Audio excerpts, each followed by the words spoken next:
The basic story is about an amateur dramatic company who are putting on a production of a pantomime, which they've been doing every year. And they used to get about 15 people. And suddenly the guy peeks through the curtains and realizes about 300 people, and it's packed, and thinks, oh, at last, recognition.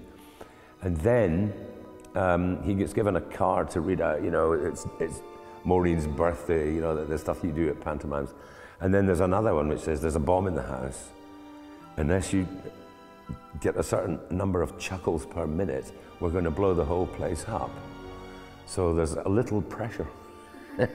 It's terribly funny. I can't say any more because then it would give it away.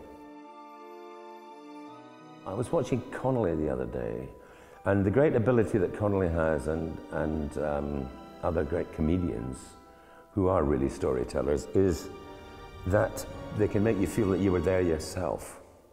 They're telling a story, but after 5 minutes you can visualize it yourself. You think, oh, I was there myself. You can start to believe you actually witnessed it. I think that's the really important thing.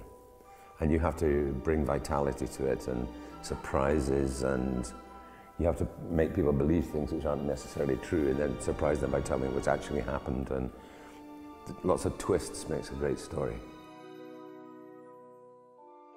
My favourite story of all time, I think, would be The Third Man, probably. A wonderful story. And also Robert Louis Stevenson wrote some wonderful stories like Kidnapped. And they always defy expectations. I think that's, I think that's what's great about whodunits and great detective fiction, is that they take you down a road and then you think, oh God, it can't have been him because he was on the train when she saw him, you know, all that stuff. I love all that. I think Billy Connolly, certainly as far as comedy is concerned, is my favourite storyteller. Because he can tell stories that last 3 hours, and once he's 2 hours in, he says, remember that guy with the funny leg? Were you wondering what happened to him? Well, I'll tell you what happened to him. And of course the whole audience, he leans forward and says, yes, we've all been wondering what happened to the guy with the funny leg, you know. Very, very good storytelling. Who else can I think about? Steve Martin, Billy Crystal, me, obviously. Don't push your luck, Robin. And also people in real life. My son tells very good stories. He can really tell a tale, you know. And Peter McDougall, all sorts of people. Lots of people you know are very good at telling stories. Say, did I ever tell you that story about the guy who... No, you didn't. You know, somebody who engages you, in other words.